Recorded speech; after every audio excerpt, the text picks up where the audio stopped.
نحمده ونستعينه ونستغفره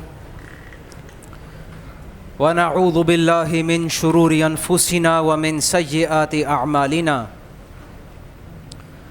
أعوذ بالله من الشيطان الرجيم. بسم الله الرحمن الرحيم. لم يكن الذين كفروا من أهل الكتاب والمشركين منفكين حتى تأتيهم البينة. رسول من الله يتلو صحفا مطهرة فيها كتب قيمة وما تفرق الذين أوتوا الكتاب إلا من بعد ما جاءتهم البينة وما أمروا إلا ليعبدوا الله مخلصين له الدين حنفاء ويقيموا الصلاة ويؤتوا الزكاة وذلك دين القيمة. إن الذين كفروا من أهل الكتاب والمشركين في نار جهنم خالدين فيها أولئك هم شر البرية. إن الذين آمنوا وعملوا الصالحات أولئك هم خير البرية. جزاؤهم عند ربهم جنات عدن تجري من تحتها الأنهار خالدين فيها أبدا رضي الله عنهم ورضوا عنه ذلك لمن خشي ربه. صدق الله العظيم. رب اشرح لي صدري ويسر لي أمري واحلل عقدة من لساني يفقهوا قولي. آمین یا رب العالمین. ہم قرآن حکیم کا آخری پارہ پڑھ رہے ہیں. پچھلی مرتبہ ہم نے سورۃ القدر مکمل کی تھی اور اس سے پہلے کون سی سورت؟ سورۃ العلق. اور آج ہم پڑھیں گے سورۃ البینہ. اور ان تینوں صورتوں میں ایک تعلق ہے. سورۃ العلق کی پہلی 5 آیات ہیں جو سب سے پہلے نازل ہوئیں. سورۃ القدر میں اللہ نے فرمایا کہ انا انزلناہ فی لیلۃ القدر، کہ ہم نے اس قرآن کو نازل فرمایا لیلۃ القدر. تو سورۃ العلق میں جو پہلی 5 آیات نازل ہوئیں، سورۃ القدر میں بتایا کہ وہ کس رات کو نازل ہوئیں اور اس رات کی کیا عظمت ہے. آج جو ہم پڑھ رہے ہیں سورۃ البینہ، اس میں اللہ سبحانہ و تعالیٰ نے یہ بات بیان فرمائی کہ آخری نبی محمد الرسول اللہ صلی اللہ علیہ وسلم کے آنے سے اور ان کے ساتھ قرآن حکیم کے نازل ہونے سے کیا فرق پڑا، دنیا میں کیا فرق پڑے گا. محمد الرسول اللہ صلی اللہ علیہ وسلم اور آپ پر قرآن حکیم کے نازل ہونے سے اس دنیا میں کیا سگنیفیکنٹ چینج آئے گا. کس معنوں میں چینج؟ لوگوں کے خیالات میں چینج. اس صورت کا نام ہے بینہ. قرآن حکیم کو اور محمد الرسول اللہ صلی اللہ علیہ وسلم کی تعلیمات کو اللہ نے فرمایا کہ یہ بینہ ہے. یہ کیا ہے؟ بینہ. بینہ کس کو کہتے ہیں؟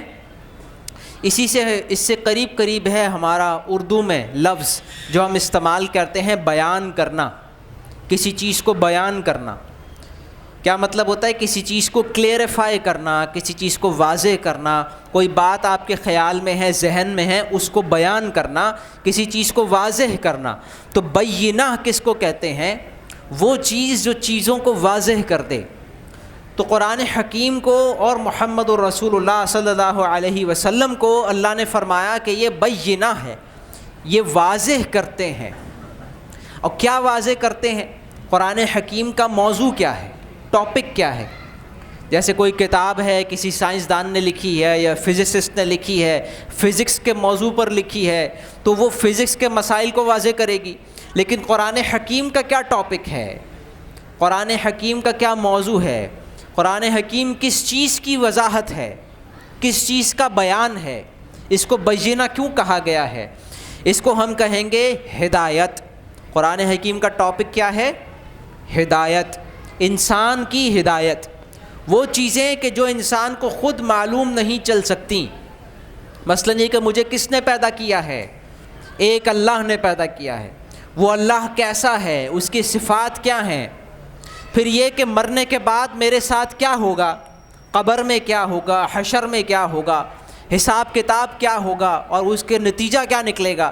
یہ وہ ساری باتیں ہیں کہ جو انسان کو پتہ ہونا ضروری بھی ہیں لیکن اسے پتہ چل بھی نہیں سکتی جب تک اللہ سبحانہ و تعالیٰ نہ بتائیں، جب تک اللہ سبحانہ و تعالیٰ کی طرف سے ہدایت نہ آ جائے۔ تو اس صورت میں اللہ سبحانہ و تعالیٰ نے بیان فرمایا کہ بینہ کے آنے سے ایک کنفیوژن تھی دنیا میں جو دور کر دی گئی۔ کیا کنفیوژن تھی؟ آج بھی موجود ہے۔ مسئلہ یہ ہے کہ اس وقت کوئی جواب ہی نہیں تھا کنفیوژن کا۔ اس وقت بھی لوگ تھے جو کہتے تھے کہ بہت سارے خدا ہیں، یہ بت بھی خدا ہیں، یہ جو ہم اپنے ہاتھ سے مورتیاں بناتے ہیں یہ بھی خدا ہیں۔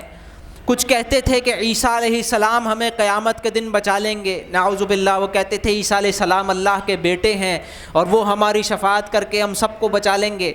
کچھ لوگ کہتے تھے آخرت ہے ہی نہیں، بس دنیا کی زندگی ہے۔ کچھ ایک خدا کو مانتے تھے، کچھ بہت سے خداؤں کو مانتے تھے، کوئی کسی خدا کو نہیں مانتا تھا۔ تو ایک کنفیوژن تھی۔ اس کنفیوژن کو واضح کرنے والی چیز اللہ نے نازل فرما دی، وہ ہے بینہ۔ اعوذ باللہ من الشیطان الرجیم، بسم اللہ الرحمن الرحیم۔ لم یکن الذین کفروا من اہل الکتاب والمشرکین منفکین حتی تأتیہم البینہ۔ نہیں تھے وہ لوگ جنہوں نے کفر کیا اہل کتاب میں سے اور مشرکین میں سے الگ الگ ہونے والے، یہاں تک کہ آ جاتی ان کے پاس بینہ۔ یہ ہے پہلی آیت۔ لم یکن الذین کفروا، لم یکن کہتے ہیں کہ وہ نہیں تھے، وہ نہیں ہو سکتے تھے۔ کیا نہیں ہو سکتے تھے؟ منفکین۔ منفکین کے دو مطلب ہیں یہاں۔ مطلب یہ ہے کہ الگ الگ ہونا، تو وہ الگ الگ نہیں ہوتے۔ لم یکن الذین کفروا، نہیں ہوتے الگ الگ وہ لوگ جنہوں نے کفر کیا، من اہل الکتاب والمشرکین، مشرکین اور اہل کتاب میں سے جن لوگوں نے کفر کیا وہ الگ الگ نہیں ہوتے، حتی یأتیہم البینہ، یہاں تک کہ آ جاتی، حتی تأتیہم البینہ، یہاں تک کہ آ جاتی ان کے پاس البینہ۔ اس کے حوالے سے مختلف انداز میں علماء نے بیان کیا ہے، اور ایک طریقہ یہ ہے اس کو سمجھنے کا کہ رسول اللہ صلی اللہ علیہ وسلم کے اور قرآن کے آنے سے پہلے اس دنیا میں بہت سے مذاہب تھے، کچھ مشرکین تھے، کچھ اہل کتاب تھے۔ مشرکین کون ہیں؟ خاص طور پہ مشرکین مکہ جہاں قرآن حکیم نازل ہوا، جو بہت سارے خداؤں کو مانتے تھے، آخرت کو نہیں مانتے تھے۔ کچھ اہل کتاب تھے۔ اہل کتاب سے کیا مطلب ہے؟ پیپل آف دا بک۔ وہ کون کون تھے؟ عیسائی اور یہودی۔ یہ کون لوگ تھے؟ جو اللہ کو بھی مانتے ہیں، آخرت کو بھی مانتے ہیں، اور ان کے پاس کتاب بھی ہے، لیکن ان کی کتابوں میں انہوں نے تبدیلیاں کر دیں۔ عیسائی جو ہیں وہ 3 خداؤں کو مانتے ہیں، اور وہ کہتے ہیں کہ بس جو عیسائی ہے وہ جنت میں جائے گا چاہے اس کے اعمال جیسے بھی ہوں، جو عیسائی نہیں ہے وہ جہنم میں جائے گا۔ اسی طریقے سے یہودیوں کا ایک عقیدہ ہے، انہوں نے عیسیٰ علیہ السلام کو نہیں مانا۔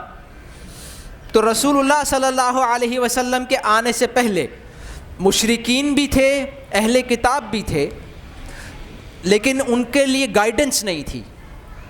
قرآن حکیم نے چیزوں کو واضح کر دیا، سب کو ان کی غلطی بتا دی۔ مشرکین کو ان کی غلطی بتائی کہ خدا ایک ہے، بہت سارے نہیں ہیں، اللہ کے ساتھ کوئی شریک نہیں ہے، اور مرنے کے بعد حساب کتاب ہوگا۔ عیسائیوں کو کلیئر کیا کہ عیسیٰ علیہ السلام کی اصل دعوت کیا تھی اور مرنے کے بعد کیا ہوگا، اور یہودیوں کے بھی جو غلط فہمیاں تھیں ان سب کو دور کر دیا۔ تو فرمایا لم یکن الذین کفروا من اہل الکتاب والمشرکین منفکین، نہیں ہوتے الگ الگ اہل کتاب میں سے اور مشرکین میں سے وہ لوگ جنہوں نے کفر کیا، حتی تأتیہم البینہ، جب تک نہ آ جاتی ان پر وہی بینہ، یعنی قرآن اور محمد الرسول اللہ صلی اللہ علیہ وسلم۔ تو یہ پہلی آیت ہے۔ اس میں ایک پوائنٹ اور ہے جو بہت اہم ہے۔ اس میں اللہ سبحانہ و تعالیٰ نے فرمایا کہ مشرکین اور اہل کتاب میں سے جنہوں نے کفر کیا، تو ایک ذہن میں سوال آ سکتا ہے یہ تو سارے ہی کافر ہیں، سارے مشرکین اور سارے اہل کتاب کافر ہیں، لیکن یہاں بیان ہو رہا ہے وہ دور کہ جس میں رسول اللہ صلی اللہ علیہ وسلم ابھی نہیں آئے تھے۔ جیسے ہمیں معلوم ہے کہ جب تک محمد الرسول اللہ صلی اللہ علیہ وسلم پر وحی نازل ہونا شروع نہیں ہوئی تھی، اس وقت جو مکہ تھے تو سارے مشرکین ہی کی کمیونٹی، مگر اس میں ابو بکر صدیق رضی اللہ تعالیٰ عنہ بھی موجود تھے، ایون دو وہ ابھی مسلمان نہیں ہوئے تھے، کیونکہ کوئی نبی آیا ہی نہیں تھا اس وقت، کوئی دعوت آئی ہی نہیں تھی، تو وہ مسلمان نہیں تھے۔ اس میں حضرت عمر بھی تھے، حضرت عثمان بھی تھے، حضرت علی بھی تھے، تمام وہ لوگ جو بعد میں ایمان لے آئے وہ وہاں موجود تھے۔ اگر انہیں کہا جائے گا کہ آپ کس کمیونٹی میں بلونگ کرتے ہیں تو وہ کہیں گے مشرکین کی کمیونٹی میں۔ تو مشرکین ایک کمیونٹی کا نام ہے جس میں اچھے لوگ بھی ہیں، برے لوگ بھی ہیں۔ اسی طریقے سے اہل کتاب بھی، اہل کتاب میں یہودی اور عیسائی، جب آپ صلی اللہ علیہ وسلم نے اپنی دعوت دی تو بہت سے عیسائی ایمان لے آئے اور کچھ یہودی بھی ایمان لے آئے، لیکن جب تک قرآن نازل نہیں ہوا تھا وہ کمیونٹی تو تھی اہل کتاب کی، لیکن اس میں اچھے لوگ بھی تھے اور برے لوگ بھی تھے۔ تو جب تک بینہ نازل نہیں ہو جاتی اس وقت تک اچھے لوگ اور برے لوگ مکس ہوتے ہیں، کمبائن رہتے ہیں، پتہ نہیں چلتا اچھے لوگ کون ہیں برے لوگ کون ہیں۔ تو وہ ایک مکس طور پر ایک کمیونٹی میں رہ رہے ہوتے ہیں، اچھے لوگ اور برے لوگ۔ تو قرآن حکیم کے نازل ہونے سے کیا ہوا؟ الگ الگ ہو گئے۔ اس بات کو اللہ سبحانہ و تعالیٰ نے سورہ انفال میں بیان فرمایا کہ لِيَهْلِكَ مَنْ هَلَكَ عَنْ بَيِّنَةٍ وَيَحْيَ مَنْ حَيَّ عَنْ بَيِّنَةٍ، کہ جب رسول اللہ صلی اللہ علیہ وسلم آئے، تشریف لائے، آپ پر قرآن نازل ہوا، آپ نے قرآن کی دعوت دی، تو جو لوگ اچھے تھے وہ قرآن کے ساتھ کنیکٹ ہو گئے، صحابہ ہو گئے، رسول اللہ صلی اللہ علیہ وسلم کے ساتھ ہو گئے۔ جو لوگ جن کے دل میں برائی تھی، جن کے دل میں تھا ہی فسق اور فجور، وہ قرآن حکیم کی دعوت کے مخالف ہو گئے۔ تو اب دو گروپس بن گئے، قرآن حکیم پر ایمان لانے والے اور قرآن حکیم کے مخالف۔ ان دونوں گروپس کی آپس میں پہلے بحث ہوتی تھی، پھر جنگ بھی ہوتی تھی، اور غزوہ بدر ہوا جس میں 70 کافر مارے گئے اور 313 صحابہ وہ اس طرف نظر آئے، 1000 کافر اس طرف نظر آئے۔ تو اللہ سبحانہ و تعالیٰ نے فرمایا کہ یہ کیا ہوا؟ سیپریشن ہو گیا۔ قرآن کے نازل ہونے سے پہلے ایک شہر میں سب ساتھ رہتے تھے، اچھے بھی برے بھی، قرآن کے نازل ہونے کے بعد الگ الگ ہو گئے۔ لم یکن الذین کفروا من اہل الکتاب والمشرکین منفکین، نہیں الگ الگ ہو سکتے تھے وہ لوگ جو کافر تھے اہل کتاب میں سے اور مشرکین میں سے، جب تک حتی تأتیہم البینہ، جب تک ان پر بینہ نہ آ جاتی۔ اگلی آیت میں فرمایا بینہ کیا ہے؟ رسول من اللہ یتلو صحفا مطہرہ۔ بینہ کیا ہے؟ یعنی ایک رسول اللہ کی طرف سے، وہ پڑھیں صحیفے پاکیزہ، رسول من اللہ۔ بینہ کیا ہے؟ اللہ کی طرف سے بھیجے ہوئے رسول، یتلو صحفا مطہرہ، یتلو جو پڑھ کے سنائے، تلاوت کر کے سنائے، لوگوں کو سنائیں۔ کیا سنائیں؟ صحفا مطہرہ، پاکیزہ صحیفے۔ تو قرآن حکیم نازل ہوا، پاکیزہ کلام نازل ہوا، وہ رسول نے پڑھ کے سنایا۔ یہ کمبینیشن ہوتا ہے بینہ، محمد رسول اللہ صلی اللہ علیہ وسلم کی پاکیزہ شخصیت اور قرآن حکیم جیسا کلام، جب یہ دونوں ملتے ہیں تو یہ ہے بینہ۔ رسول من اللہ یتلو صحفا مطہرہ فیہا کتب قیمہ، اس میں ہیں احکام جو قیمہ ہیں۔ قرآن حکیم میں کیا ہے؟ ایسے احکام جو قیمہ، قیمہ کوئی چیز جس کو ہم کہتے ہیں کھڑی ہونا، کھڑے ہونے کو کہتے ہیں قیام۔ جیسے ایک گھر ہے وہ کھڑا ہوا ہے، جیسے ابھی ہم یہاں بیٹھے ہیں، اس کے اوپر آپ کو یہ روف نظر آ رہی ہے، یہ روف کچھ پلرز کے اوپر کھڑی ہوئی ہے۔ اگر یہ ہر چیز پلر اپنی اپنے جگہ پر نہ ہوں تو یہ گر جائے گی۔ اسی طریقے سے انسان کی زندگی ہے، جو ہدایت کی زندگی ہوتی ہے وہ سیدھے راستے پر ہوتی ہے، تو قرآن حکیم ایسے احکامات دیتا ہے جو انسان کو سیدھا کرے، انسان کو سیدھا چلائے. فیہا کتب قیمہ، اس میں کیا ہے؟ پاکیزہ صحیفے، پاکیزہ کلام. یہ 3 آیات ہم نے پڑھی ہیں جس میں اللہ سبحانہ و تعالیٰ نے یہ بات بیان فرمائی کہ یہ جو آخری دین ہے اس کو کیوں نازل کیا گیا. یہ بینہ ہے، اور بینہ کیا کرتا ہے؟ منفکین، انفکاک، علیحدہ علیحدہ کرتا ہے. قرآن حکیم کیا کرتا ہے؟ سنت نبوی صلی اللہ علیہ وسلم وہ کیا کرتی ہے؟ اچھے لوگوں کو برے لوگوں سے الگ کرتی ہے. قرآن حکیم میں یہ بات بارہا بیان ہوئی، الگ الگ جگہ پہ بیان ہوئی. سورہ آل عمران میں بھی یہ بات بیان ہوئی. جب غزوہ احد ہوا تھا تو 70 صحابہ شہید ہوئے تھے، تو صحابہ کے ذہن میں یہ کنفیوژن تھا، یہ سوال تھا کہ ہمارے ساتھ ایسا کیوں ہوا، کیوں ہم پر یہ تکلیف آئی. وہاں اللہ نے اس کی حکمت بیان فرمائی، لیمیز اللہ خبیث من الطیب، تاکہ اللہ پاک کو ناپاک سے علیحدہ کر دے. لیمیز اللہ الخبیث من الطیب، اللہ پاک کو ناپاک سے علیحدہ کر دے. اور فرمایا کہ اللہ سبحانہ و تعالیٰ اے مسلمانوں تمہیں اس حال میں نہیں چھوڑے گا جس حال میں تم اس وقت ہو، حتیٰ یمیز اللہ الخبیث من الطیب، جب تک پاک کو ناپاک سے علیحدہ نہ کر دے. تو اس وقت یہ بات بیان ہوئی کہ آپ صلی اللہ علیہ وسلم مدینہ میں تھے، تو مدینہ میں عبداللہ بن ابی بھی ہے اور صحابہ بھی ہیں، منافقین بھی وہیں پر رہتے ہیں اور صحابہ بھی وہیں پر رہتے ہیں. تو اللہ سبحانہ و تعالیٰ یہ چاہتے ہیں کہ پاکیزہ لوگ الگ ہو جائیں، ناپاک الگ ہو جائیں. اس کے لیے اللہ سبحانہ و تعالیٰ کیا کرتے ہیں؟ قرآن حکیم کی ہدایت کے ذریعے یہ کام ہوتا ہے، ابتلاء آزمائشوں کے ذریعے یہ کام ہوتا ہے. میرے اور آپ کے لیے اس میں ایک بہت اہم سبق ہے، ایک بہت اہم وارننگ بھی ہے، اور یہ سورہ عنکبوت میں اللہ سبحانہ و تعالیٰ نے فرمایا. سورہ عنکبوت کا پہلا رکوع وہ نازل ہوا اس وقت جب صحابہ پر ایمان لانے کی وجہ سے تکلیفیں آ رہی تھیں. ایک انسان جب تک مسلمان نہیں ہے، جب تک اسے معلوم نہیں دین میں کرنا کیا ہے، وہ آزاد گھوم رہا ہے، جو دل چاہے کر رہا ہے، جو دل چاہ رہا ہے دیکھ رہا ہے، جو دل چاہ رہا ہے سن رہا ہے، جو دل چاہ رہا ہے بول رہا ہے. لیکن جب وہ مسلمان ہو جاتا ہے تو کچھ چیزیں حلال ہوتی ہیں اور کچھ چیزیں حرام ہوتی ہیں، کچھ چیزیں فرض ہوتی ہیں وہ کرنی پڑتی ہیں. ایک کافر ہے، اسے اس بات سے کوئی پرواہ نہیں کہ فجر کی نماز کتنے بجے ہے اور کتنے بجے وقت ختم ہو جائے گا، اور آج جمعے کا دن ہے، اس کو اس بات سے کوئی فرق نہیں پڑتا. لیکن ایک مسلمان ہے، وہ پابند ہے، اس کو 5 وقت کی نماز بھی پڑھنی ہے. کافر کو نہیں معلوم رمضان آ گیا اور چلا گیا، حج آ گیا اور چلا گیا. لیکن مسلمان کیا ہے؟ رمضان میں روزے رکھنے پڑیں گے، حج نہیں کیا تو حج کرنا پڑے گا، اور سال میں 1 مرتبہ زکوٰۃ نکالنی ہے. اسی طریقے سے حلال اور حرام کے احکامات ہیں، تو مسلمان پابند ہے.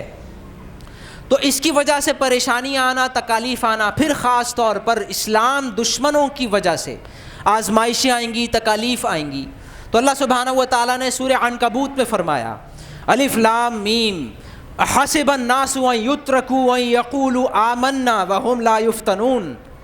کیا لوگوں نے سمجھ رکھا ہے کہ صرف اپنی زبان سے کہہ دیں گے ہم ایمان لے آئے اور چھوڑ دیے جائیں گے، آزمائے نہیں جائیں گے؟ حسب الناس ان یترکوا، کیا لوگوں نے سمجھ رکھا ہے یوں ہی چھوڑ دیے جائیں گے؟ ان یقولوا آمنا، صرف اس لیے کہ انہوں نے زبان سے کہہ دیا ہم ایمان لے آئے، وہم لا یفتنون، اور انہیں آزمایا نہیں جائے گا. وَلَقَدْ فَتَنَّ الَّذِينَ مِن قَبْلِهِمْ، ہم نے لازماً آزمایا تھا تم سے پہلے والوں کو بھی. فَلَيَعْلَمَنَّ اللَّهُ الَّذِينَ صَدَقُوا وَلَيَعْلَمَنَّ الْكَاذِبِينَ، اور اللہ تعالیٰ ظاہر کر کے رہے گا کہ کون سچے ہیں اور ظاہر کر کے رہے گا کہ کون جھوٹے ہیں. کیا مطلب یہ ہے کہ میں نے اور آپ نے کلمہ پڑھا ہے اور سب ہمیں مسلمان سمجھتے ہیں، ساری دنیا میں مسلمان سمجھتی ہے، اور ہم بھی اپنے آپ کو کیا سمجھتے ہیں؟ مسلمان. کس بیسس پر؟ اس بیسس پر کہ ہم نے کلمہ پڑھا ہوا ہے، ہم مسلمان گھر میں پیدا ہو گئے.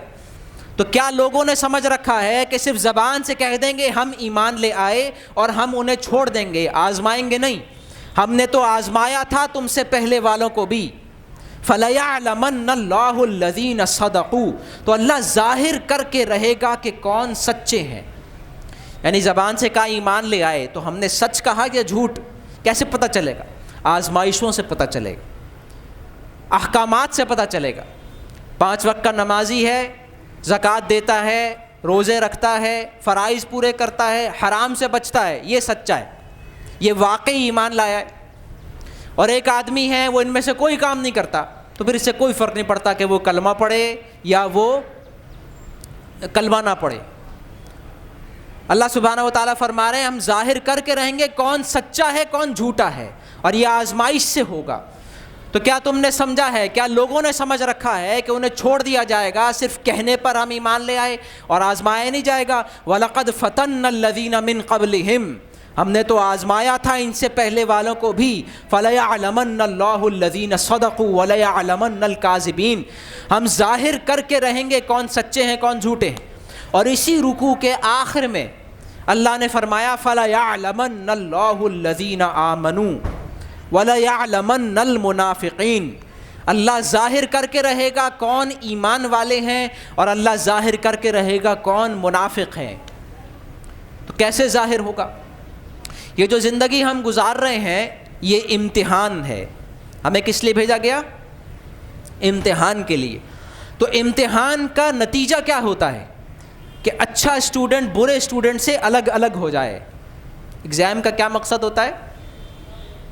کہ بچوں کو، اسٹوڈنٹس کو سیپریٹ کیا جا سکے کہ انگلش میں اچھے اسٹوڈنٹ کون ہیں، برے اسٹوڈنٹ کون ہیں، فیل کون ہے، پاس کون ہے، میتھس میں کون اچھا ہے کون برا ہے۔ تو سیپریشن مقصد ہوتا ہے امتحان کا۔ امتحان کا مقصد کیا ہوتا ہے؟ اچھے کو برے سے الگ کرنا۔ تو یہ جو زندگی ہم گزار رہے ہیں اللہ سبحانہ و تعالیٰ نے اس کا امتحان بھی بتا دیا اور امتحان کا مقصد بھی بتا دیا کہ سچوں کو جھوٹوں سے علیحدہ علیحدہ کرنا ہے۔ اس کے بعد سورہ بقرہ میں فرمایا فَلَنَبْلُوَنَّكُمْ بِشَيْءٍ مِّنَ الْخَوْفِ وَالْجُوعِ وَنَقْصٍ مِّنَ الْأَمْوَالِ وَالْأَنفُسِ وَالثَّمَرَاتِ وَبَشِّرِ الصَّابِرِينَ، ہم تمہیں ضرور آزمائیں گے، ضرور بالضرور آزمائیں گے۔ اللہ نے فرمایا کس سے؟ مسلمانوں سے۔ سورۃ البقرہ کا 19واں رکوع ہے جس کا خطاب کس سے ہے؟ مسلمانوں سے۔ اور فرمایا وَلَنَبْلُوَنَّكُمْ بِشَيْءٍ مِّنَ الْخَوْفِ، ہم تمہیں لازماً آزمائیں گے خوف سے، وَالْجُوعِ بھوک سے، وَنَقْصٍ مِّنَ الْأَمْوَالِ وَالْأَنفُسِ وَالثَّمَرَاتِ اور نقصان سے، جان کا، مال کا اور پھلوں کا، محنتوں کا نقصان۔ وَبَشِّرِ الصَّابِرِينَ اور خوشخبری سنا دے صبر کرنے والوں کو۔ تو اللہ سبحانہ و تعالیٰ لازماً آزمائیں گے تاکہ دیکھیں کہ سچے کون ہیں اور جھوٹے کون ہیں۔ تو مجھے اور آپ کو چاہیے کہ ہم اپنی زندگی کی ڈائریکشن کو صحیح کریں۔ آج آپ کسی انسان سے پوچھیں کہ بھئی آپ نے زندگی میں کیا کرنا ہے، کیا بننا ہے، تو ہمارا مسئلہ یہ بن چکا ہے کہ ہم کہتے ہیں کیریئر، اور کیریئر ہوتا ہے یا تو انجینئر یا ڈاکٹر یا موچی یا کسان یا مکینک۔ بھائی کوئی بہت بڑی موٹر کمپنی میں اگر چلا جائے تو وہ ہے مکینک ہی، گاڑیاں بنا رہا ہے۔ کوئی بہت بڑی جوتوں کی فیکٹری میں چلا جائے گا تو وہ موچی ہے۔ بہت ہوگا تو کوئی بوتل بیچے گا، کوئی پاؤڈر بیچے گا۔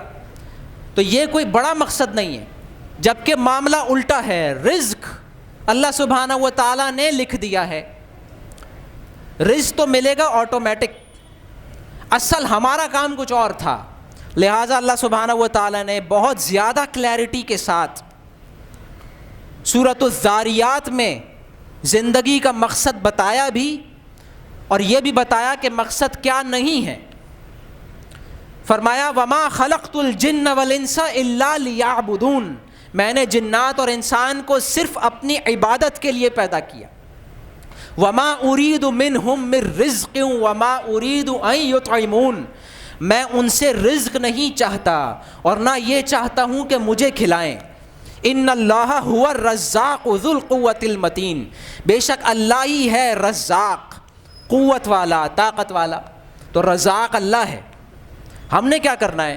ہم نے زندگی گزارنی ہے اس توجہ کے ساتھ کہ اللہ ہمارے ایمان کو آزما رہا ہے۔ اللہ دیکھنا چاہتا ہے کہ ہم ایمان کے دعوے میں سچے ہیں یا جھوٹے ہیں۔ فَلَيَعْلَمَنَّ اللَّهُ الَّذِينَ صَدَقُوا، ہم دیکھنا چاہتے ہیں، ہم ظاہر کر کے رہیں گے کون سچے ہیں. وَلَيَعْلَمَنَّ الْكَاذِبِينَ. تو ہماری زندگی میں ایسے معاملات آتے رہیں گے، مشکلیں آئیں گی جب ہمیں فیصلہ کرنا پڑے گا. پھر ہم کسی سچویشن میں پھنس جائیں گے، پھر ہمیں کوئی فیصلہ کرنا پڑے گا، ہمیں چوائس لینی پڑے گی. قربانی کا وقت آئے گا اور مال شارٹ ہو جائے گا. قربانی واجب تو ہوگی لیکن پیسے کم ہیں، اب کیا کریں؟ قربانی نہ کریں. پیسے ہیں، حج جو ہے وہ کرنا فرض ہے، لیکن آدمی دوسرے کام کر رہا ہو تو انسان معاملات میں پھنس جائے گا، سچویشن میں پھنس جائے گا. اس لیے نہیں کہ اللہ سبحانہ و تعالیٰ چاہتے ہیں کہ ہم اس سچویشن سے نکل کے دکھائیں. سچویشن سے نکل کے دکھانا یہ اس لیے امتحان نہیں تھا. سچویشن میں پھنسایا اللہ نے، نکالے گا بھی اللہ. اللہ تو یہ دیکھنا چاہتا ہے کہ جب ہم سچویشن میں پھنسے تھے تو ہم نے کس کو پکارا تھا. جب ہم اس جگہ پہ پھنسے تھے تو ہم نے اللہ کو پکارا تھا یا پیسے کو پکارا تھا یا کسی بندے کو فون کیا تھا. ہمارا نفع نقصان کا مالک ہم کس کو سمجھتے ہیں؟ یہ ہے امتحان، اس کے لیے پیدا کیا ہے. پوری زندگی کا ڈائریکشن یہ ہونا چاہیے کہ میری سچویشن میں میرے ایمان کا ٹیسٹ ہو رہا ہے. میرے نفع نقصان کا مالک اللہ ہے، صرف اللہ ہے، اور رازق بھی میرا اللہ ہے، لہٰذا کسی اور کی خوشامد اس کی ضرورت نہیں. بہرحال یہ اس سورت کا ٹاپک ہے. سورۃ البینہ میں اللہ سبحانہ و تعالیٰ مشرکین اور اہل کتاب کی مثال سے یہ بات بیان فرما رہے ہیں کہ وہ ایک ساتھ تھے. مشرکین میں اچھے لوگ بھی تھے، برے لوگ بھی تھے. اہل کتاب میں اچھے لوگ بھی تھے، برے لوگ بھی تھے. اور یہ کبھی بھی الگ الگ نہ ہوتے جب تک قرآن نہ آ جاتا، جب تک رسول نہ آ جاتا. لم يكن الذين كفروا من اهل الكتاب والمشركين منفكين حتى تأتيهم البينة. نہیں تھے وہ لوگ جنہوں نے کفر کیا اہل کتاب میں سے اور مشرکین میں سے علیحدہ علیحدہ ہونے والے، یہاں تک کہ ان کے پاس آ جاتی البینہ، واضح دلیل. رسول من اللہ یتلو صحفا مطہرہ، یعنی ایک رسول جو اللہ کی طرف سے ہوں اور وہ پڑھتے ہوں ان کے پاس پاکیزہ صحیفے، فیہا کتب قیمہ، اس میں پاکیزہ صحیح درست احکام ہوں. وما تفرق الذین اوتوا الکتاب الا من بعد ما جاءتهم البینہ، اور نہیں تھے علیحدہ علیحدہ ہونے والے اہل کتاب، وہ لوگ جنہیں کتاب دی گئی تھی وہ نہیں ہوتے متفرق یہاں تک کہ آ گئی ان کے پاس البینہ. اب یہاں ایک ذہن میں سوال ہے کہ کتاب کے نازل ہونے کے باوجود بھی یہودی یہودی رہے، عیسائی عیسائی رہے. تو یہاں بتایا جا رہا ہے وما تفرق الذین اوتوا الکتاب الا من بعد ما جاءتهم البینہ.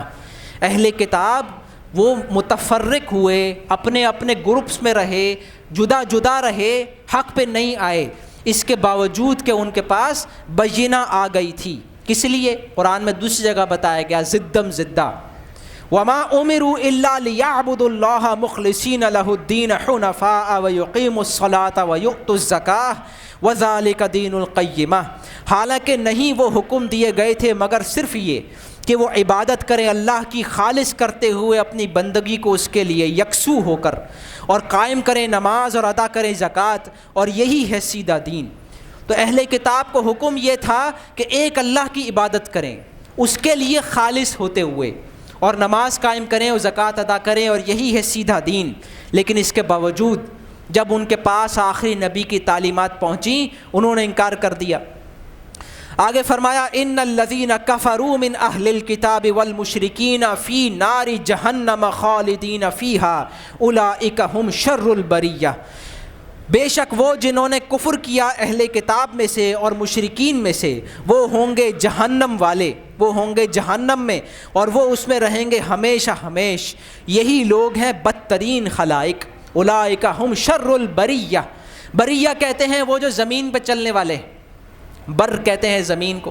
تو زمین پہ چلنے والی جتنی مخلوق ہے ان میں سے بدترین لوگ ہیں وہ مشرکین اور وہ اہل کتاب جنہوں نے بینہ آنے کے باوجود اس کو قبول نہیں کیا. رسول اللہ صلی اللہ علیہ وسلم اور قرآن حکیم کے آنے کے باوجود بھی وہ اس کو نہیں قبول کر رہے.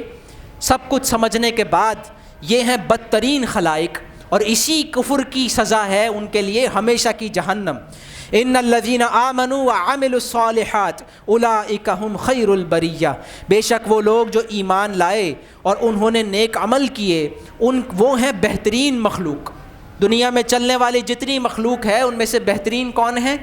وہ جو ایمان لے آئے اور جنہوں نے نیک عمل کیے، قرآن کو اللہ کی کتاب مان لیا، محمد الرسول اللہ صلی اللہ علیہ وسلم کو اللہ کا نبی مانا اور آخرت کو مانا کہ حساب کتاب ہے، یہ ہیں بہترین مخلوق۔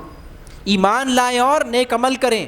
جزاؤہم عند ربہم جنات عدن تجری من تحتها الانہار خالدین فیہا ابدا، ان کی جزا ہے ان کے رب کے پاس، یعنی ایسی جنت جو دائمی ہے، ہمیشہ ہے، اس میں چلتی ہیں اس کے نیچے نہریں اور وہ اس میں رہیں گے ہمیشہ ہمیشہ ابد تک۔ رضی اللہ عنہم ورضوا عنہ، اللہ راضی ہوا ان سے اور وہ راضی ہوئے اللہ سے۔ یعنی جنت میں اللہ سبحانہ و تعالیٰ بندے کو راضی کر دے گا۔ جو ہماری خواہشات ہیں جو دنیا میں پوری نہیں ہو سکتی، ان تمام خواہشات کو اللہ سبحانہ و تعالیٰ پورا کر دیں گے، وہ اللہ سے راضی ہوں گے، اللہ ان سے راضی ہوگا۔ ذالک لمن خشی ربہ، یہ جزا اس کے لیے ہے جو ڈرا اپنے رب سے۔